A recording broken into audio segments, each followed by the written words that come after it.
Hi everyone, Comic Reviewer here, this time reviewing on issue 13 of Legion of Superheroes in the 31st Century. Now, as you know, this one is meant to kind of be a tie-in to the Legion of Superheroes TV show, which aired 2 seasons, and there were plans to do a 3rd season. Now, this issue is meant to follow Clark's life in Metropolis, and this seems to suggest this takes place after Season 1. And the story starts off how we see Lois Lane interviewing Superman, who says, "Yeah, I guess, Miss Lane, but I didn't come up with it.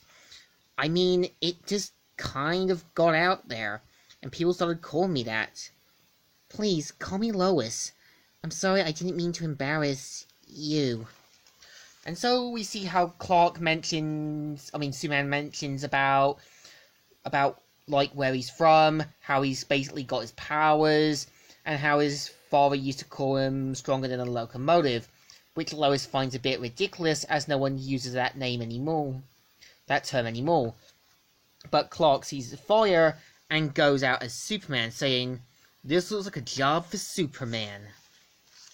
And of course, we see how Superman sees that a fire is getting out of hand, manages to save two kids, and we kind of see how the fire brigade try to handle the problem, but Superman uses his freezing breath to freeze it.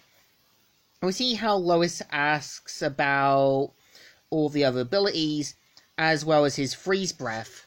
We see how Clark remembers back to his days back in the 1st season, how him and the Legion of Superheroes were doing some training, and how Sunboy is getting the winning advantage, but Clark mainly uses his freeze breath to help fix the problem.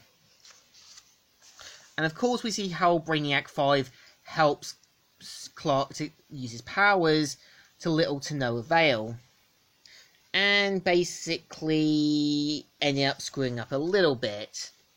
We see how Clark the next day talks to Perry White, who's not pleased with his column, but finds out it's actually Lois's, and Lois saying, "Start the presses with the front pages, Perry. I've got the scoop of the century right here. An interview with Superman," and points about what happened in that. But of course, Perry isn't happy about that it's not complete in that, which he says, "This is too short, unfinished, and the QA style is lazy. There's no story here. Make it about the fire, and you might have something to fit to print." And of course we see how Perry learns to his dismay that Chloe's still at the courthouse, and decides to need someone to do the whole Luthor kind of premise, which both Lois and Clark go and do. And we kind of see how Clark tries to get to know Lois, and of course it turns out Clark knows who Lex Luthor is, and they do have a history. But of course, we also see how Lois points out about the other superheroes and mentions about Batman, and saying how this is the start of a sort of new beginning. And of course, she does say that, you knew Luthor back in Smallville, right? Which he says he does, but he never liked him as much. And of course, we see how Lex Luthor gives the presentation of his new sort of device, which is meant to be his iconic wall suit. Now, fun fact, in the 1st season, you do see one of Lex Luthor's future descendants, who would later become an enemy to the Legion of Superheroes. And they mainly test the suit out, which shows off the abilities. And we see how it starts to go haywire, and Lex being unable to remove it. And of course, Lois says, "Any idea what's going on here, Clark?"